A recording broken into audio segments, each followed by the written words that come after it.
ప్రేమించడమే పాపం అనిపిస్తావా ప్రేమ?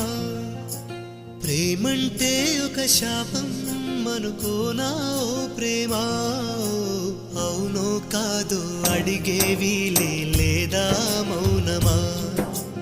పగ సాధించే పంతమ్మాని చెలిమే పంచుమా? ప్రేమించడమే పాపం అనిపిస్తావా ప్రేమ?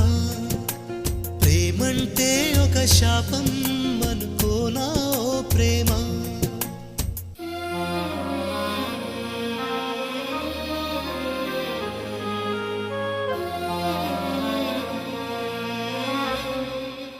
నిలువెల్లా గాయాలే కలిగిస్తూ ఉన్నా, శిలలాంటి నన్ను మలిచి ఉలివే